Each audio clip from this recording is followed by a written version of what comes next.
আকাশে ছোঁয়ার গল্প সাজায় শূন্যে ওড়ার ছন্দে মেতে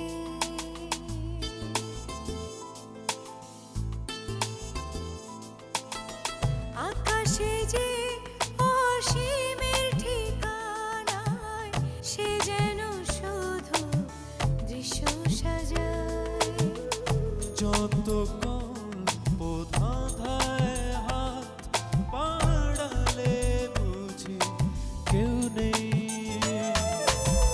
আকাশ ছোঁয়ার গল্প সাজায় শূন্যে ওড়া ছন্দে মেতে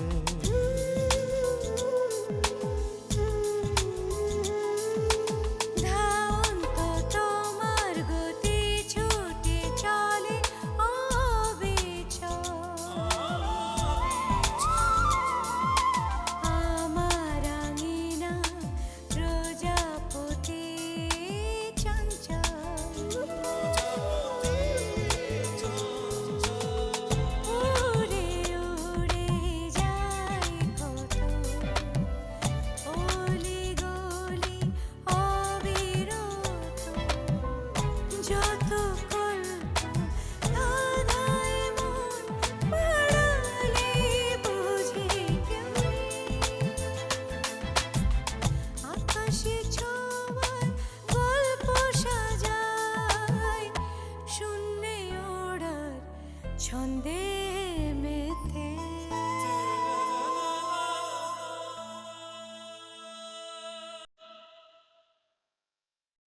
আমি কি তোমাকে বলেছি যে ছবি তোলা খুবই কঠিন? আমি তোমাকে অনেকবার বলেছি you can try also. Second profession হিসেবে মন্দ না কিন্তু। Okay, thank you. ভগবান জানে আমার ছবিগুলো কেমন হয়েছে। দীপা, ছবি অবশ্যই ভালো আসবে। নেক্সট টাইম তুমি একটা কাজ করবে, হাতে সময় নিয়ে আসবে যখন আসবে। আমি তোমাকে সাবজেক্ট করে ফটোগ্রাফিটা করব, তারপর তোমাকে ফটোগ্রাফিটা আমি শিখিয়ে দেবো। কিন্তু এভাবে একা হুট করে চলে আসবে না। আমি জানি তুমি আমার কথায় কষ্ট পাচ্ছ, কিন্তু উপায় নেই রে। আমাদের দেশের পরিস্থিতি এরকম না যে তুমি একা একা ঘুরে বেড়াবে, ঠিক আছে? তার উপর তুমি আবার শাটার সুন্দরী। শাটার সুন্দরী মানে? শাটার সুন্দরী মানে যে সুন্দরীকে একবার চোখে দেখলে হৃদয়ের ক্যামেরায় শাটার পড়ে যায়, আর হৃদয়ের ক্যামেরার ফিল্মে ছবিটি চিরদিনের জন্য বেঁধে যায়।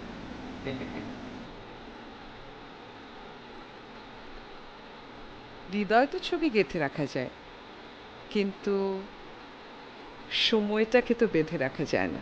ও ট্রেনের সময় হয়ে যাচ্ছে। রাইট। চলো দীপা। চলো যাওয়া যাক।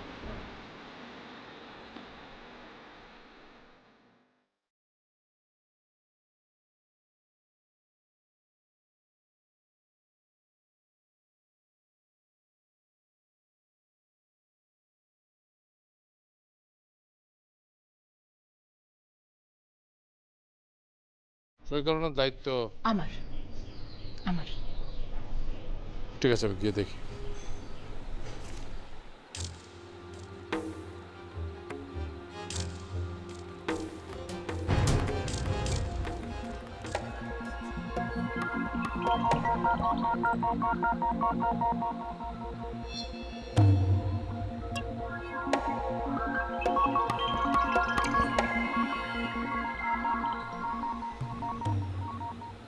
সেটা সময় হলেই জানতে পারবে। তো সেই সময়টা কখন হবে? হরদেব আর কদিন পরে অমরবাবুকে নিয়ে আমার এখানে আসবে, তখন জানতে পারবে।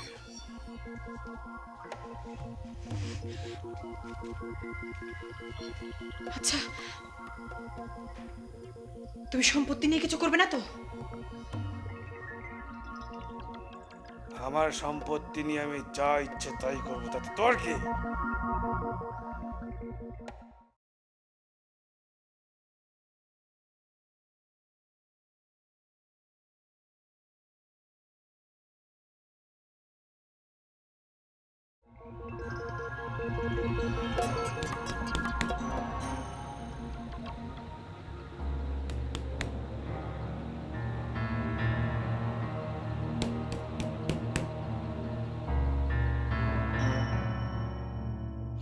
কি হলো অমর বাবু?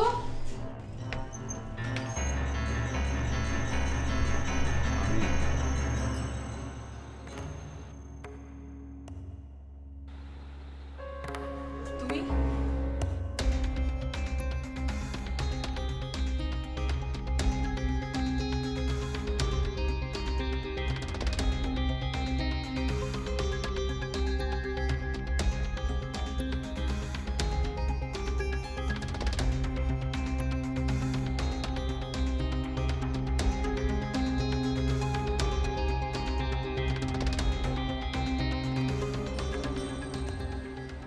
অমরবাবু নিন, চা মুখে নিন।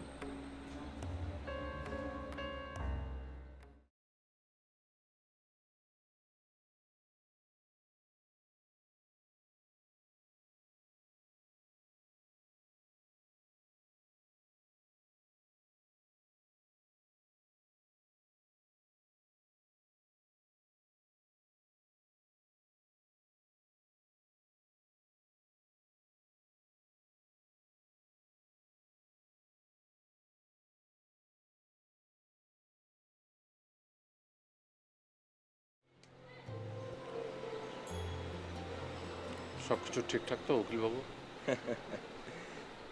যে কাগজপত্র আর খসড়া উইলটা ছিল সে হিসেবে এর থেকে ভালো উইল বাংলাদেশে কেউ করে দিতে পারবে না।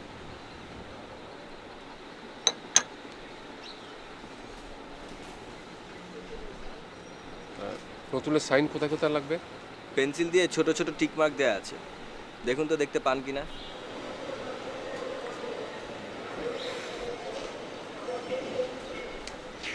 আগে এবার বুঝেছেন তো কোথায় কোথায় সাইন করতে হবে? আগে তো এইসব জায়গাতে প্রতুলের সই থাকলেই সম্পত্তি 2 ভাগ হয়ে যাবে, কোনো সমস্যা হবে না। কেউ যদি সমস্যা না করে সমস্যা হবে না?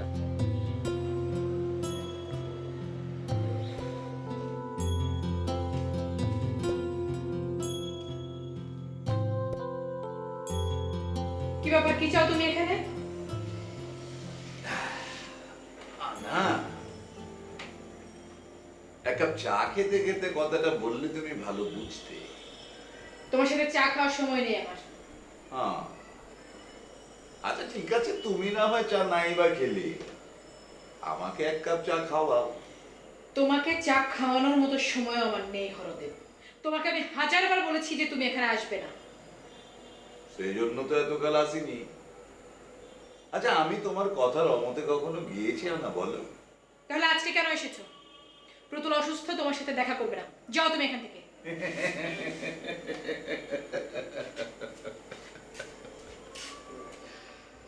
আমি তো আজকে প্রতুলের কাছে আসিনি, আমি এসেছি তোমার কাছে। তোমার সাথে আমার কোনো কথা নেই, তোমার সাথে আমার কোনো কথা নেই, যাও। তোমার সাথে আমারও কোনো কথা নেই। আমি আসলে এসেছি অন্য একটা লোকের হয়ে, তার কথা তোমাকে বলতে। কোন মানুষ, কার কথা? ওই যে অমরবাবু যার কাছে গিয়েছে উইল লেখার জন্য, আমিরুল উকিল। ওই বেটা আবার আমার খুব ভালো বন্ধু। তো চাইছিল তুমিও চাইলে ওর ভালো বন্ধু হতে পারো। কিরকম বন্ধু? একটু চা খেলে গলাটা খুলতো। চা তোমার কপালে জুটবে না, যা বলার এমনি বলো। আচ্ছা ঠিক আছে, চলো বসে বসে না, বসতেও হবে না, দাঁড়িয়েই বলো। না, আচ্ছা তুমি কেন মিছে মিছে আমাকে বাদ দিয়ে ওই অমরবাবুর পাল্লায় পড়লে বলো তো? কি লাভ হলো? ওই লোকের ভদ্র মানুষী আচরণ দেখে তুমি ওর ফাঁদে পা দিলে। ফাঁদ? কিসের ফাঁদ? বুঝুনি তো? ওই যে ওই আমিরুল উকিল বলছিল যে অমরবাবু নাকি তাকে বলেছে প্রতুলের সমস্ত সম্পত্তি একা ওর নামে লিখিয়ে নেবার জন্য? হ্যাঁ,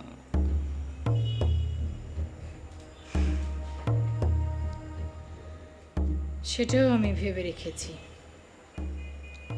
আমাকে এত বোকা ভেবেছো তোমরা সবাই? হুম, পরীক্ষা না করিয়ে কি আমি উইল সই করাবো? হুম, বেশ কথা। তা কাকে দিয়ে পরীক্ষা করাবে? পরীক্ষা করানোর লোকের অভাব হবে না। তবে অমরবাবু যদি সত্যি সত্যি চালাকি করে আমাকে ঠকানোর চেষ্টা করে, তাহলে অমরবাবুকে সাহায্য করার জন্য আর একটিও লোক খুঁজে পাওয়া যাবে না, একটিও না। আমাকে তো চেনে না। এভাবে আর কতদিন একা একা নিজেকে চেনাতে পারবে আনা? দেখো, এখন প্রতুলটা তো তাও আদমরা হয়ে বেঁচে আছে। বেঁচে তো আছে, কিন্তু যখন ও মরে গিয়ে পচা গন্ধ ছড়াতে থাকবে, ওর আত্মীয় স্বজনরা এসে যখন তোমার উপর সব হামলে পড়বে, তখন কি পারবে একা একা এতগুলো শকুনের ঠোকর থেকে নিজেকে বাঁচাতে? পারবে না। দেখা যাবে শকুনের ঠোক্কর খেয়ে খেয়ে তুমি ওই প্রতুলের সাথে চিতায় চড়ে বসেছ। সহমরণ। কিন্তু কিন্তু কিন্তু কি বলো, মুখটা ফোটাও। চা না খেলে আমার মুখটা আর ফুটছে না। না, বসো, চা আনছি।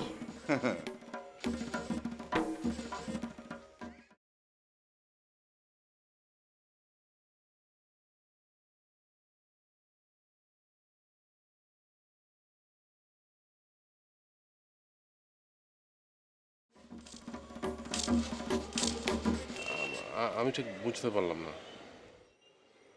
দেখুন আমার বাবু, পৃথিবীতে সমস্যার কোনো শেষ নেই। তাতে অবশ্য সমস্যার কোনো দোষ নেই, দোষ মানুষের। মানুষ একই সাথে নতুন নতুন সমস্যার সৃষ্টি করে, আবার তার সাথে সাথে পুরাতন সমস্যাগুলোকে জীবিত করে। তাতে ফল হয় একটাই, সমস্যাই বাড়তে থাকে। তবে আপনি কোনো চিন্তা করবেন না, এরকম সমস্যা যদি কেউ করতে চায়, সেটারও একটা আইনানুগ ব্যবস্থা আমরা নিতে পারবো।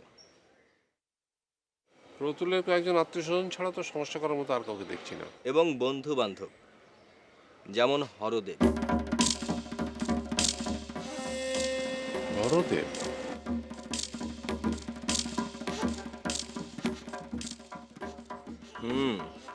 আপনি যাওয়ার পরে এসেছিল। আমি আপনার কথা মতো তাকে তেমন কিছুই বলিনি, কিন্তু আপনাকে একটা কথা বলে রাখি অমরবাবু, হরদেবের দৃষ্টি ফাঁকি দেওয়া আমার মতো ঘাঘু উকিলের পক্ষেও অসম্ভব। আপনাকে সে এখানে আসতে দেখেছিল এবং তাতেই সে বুঝে ফেলেছিল প্রতুলের সম্পত্তির একটা রফাদফা করতেই আপনি এখানে এসেছেন। বুঝুক, ও কি করবে? উল্টিয়ে দেবে সব কিছু, পুরো গুটি উল্টিয়ে দেবে। আপনি না বললেন সম্পত্তির আসল দলিলগুলো প্রতুল কোথায় রেখেছে সেটা কেউ জানে না? এবার ভাবুন তো, আপনি থাকবেন চা বাগানে, আনা মেয়ে মানুষ, আর হরদেবের কাজই হচ্ছে ধান্দার জন্য এই সমস্ত জায়গায় ঘোরাঘুরি করা।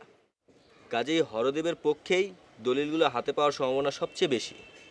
এই কাজের জন্য হরদেব কত লোককে যে লাগিয়ে রেখেছে সেটা আপনি আমি কেউ জানি না। আবার প্রতুলের পার্টনার হওয়ার কারণে প্রতুলের ব্যবসার সব অলিগলি সে খুব ভালো জানে।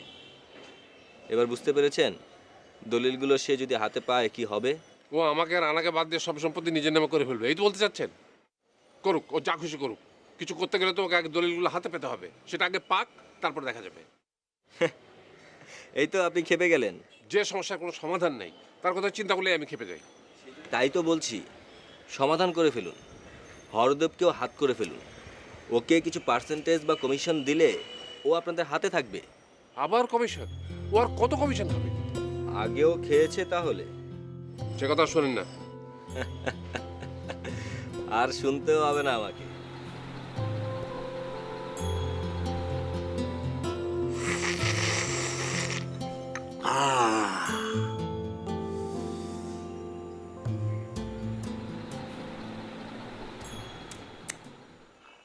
প্রাণটা জুড়িয়ে গেল। এত সুন্দর মিষ্টি চা, আহ! মিষ্টি?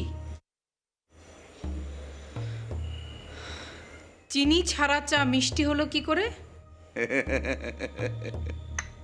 মাইরে বলছি, মা কালী যে তোমার হাতে কি জাদু দিয়ে রেখেছে না না, যে গরলও অমৃত হয়ে যায়।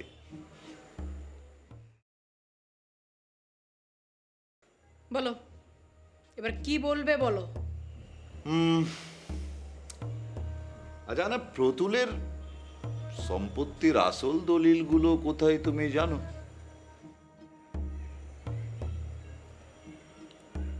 সিন্ধুকে আছে।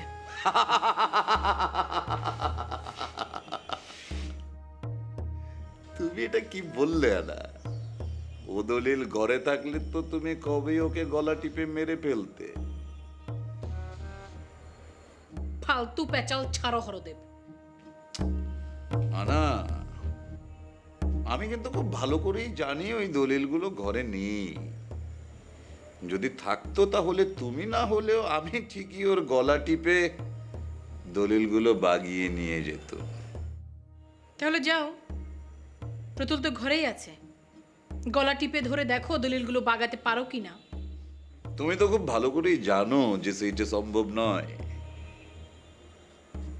প্রতুল হচ্ছে জোকের মতো। ওকে কেটে টুকরো টুকরো করে ফেললেও তো সম্পত্তি ছাড়বে না। দলিলগুলো কোথায় সেগুলো বলবে না। তাহলে এখন কি করবে? আমি লোক লাগিয়েছি এবং আমি জানি একদিন না একদিন ঠিকই আমি ওর দলিলগুলোর খোঁজ পেয়ে যাব, এবং সেটা আমিই পারব। সেদিন তুমি বা অমরবাবু মাথা কুটে মরলেও তো দলিলের নাগালটা পাবে না, না? তো যাও, খুঁজতে থাকো। প্রতুলের সম্পত্তির দলিল খুঁজে পেলে তুমি সেই দলিল নিয়ে কানামাছি খেলবে, তাই তো? যাও, খেলো। দলিল পেয়ে গেলেই যে তুমি দাবার গুটি উল্টে দিতে পারবে এমনটা মনে করার কোনো কারণ নেই। তুমি দলিল খুঁজে পেতে পেতে আমি আর অমরবাবু দুজনের সম্পত্তি ভাগাভাগি করে খেয়ে নিব। গুটি উল্টানো কঠিন হলেও সেটা কিন্তু অসম্ভব নয়, আনা। এইটা তুমি ভালো করেই জানো, জানো না? তাহলে খামোকার কেন ঝুঁকি নিচ্ছ? তার সাথে তুমি আর অমরবাবু আমাকে হাত করে ফেলো।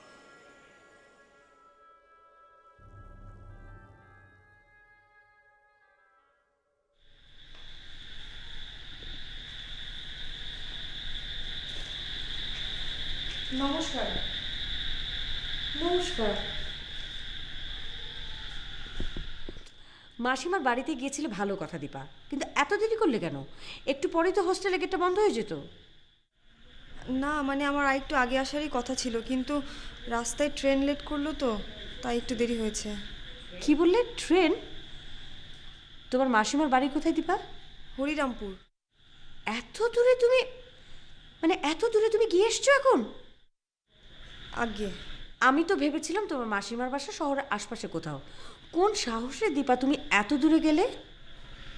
কেন বড়দি, কোনো সমস্যা হয়েছে? সমস্যা নয় তো কি দীপা বলি? রাস্তাঘাটে মেয়েদের একা চলাফেরা করলে কি সমস্যা হতে পারে তুমি বোঝো না? তুমি একা একটা মেয়ে এত দূর গিয়েছো, আর তোমার মাসিমার বাসা যে এতটা দূর, এটা কি তুমি হোস্টেল কর্তৃপক্ষকে জানিয়েছো? কাজটা ঠিক হয়েছে দীপা বলি? কিন্তু বড়দি, আমি তো হোস্টেলে কোনো নিয়ম ভাঙিনি। গেট খোলার পর বের হয়েছি, বন্ধ হওয়ার আগেই চলে এসেছি। তুমি আমাকে নিয়ম শেখাচ্ছ? হোস্টেলে গেট বন্ধ হওয়ার আগে এসছো বলে এত কথা বলছো, তাই না? আজ যদি তোমার কিছু একটা হয়ে যেত, আমি তোমার বাবা মাকে কি জবাব দিতাম দীপাবলি? তোমার বাবা মা পারতেন এতক্ষণ পর্যন্ত মেয়েকে একা বাইরে থাকতে দিতে? এই হোস্টেলে আমি তো তোমার গার্জেন, নাকি? বড়দি, আমার ভুল হয়ে গেছে, আর এরকম হবে না। যা বললাম তোমার ভালোর জন্য বললাম। রুমে যাও। ও শোনো, দাঁড়াও।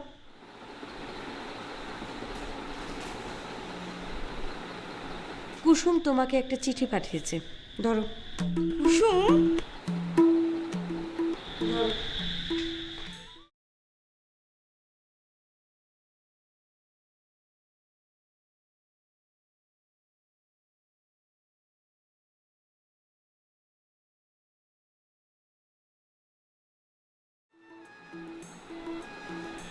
কুসুমের চিঠি আপনার কাছে এলো কেমন করে?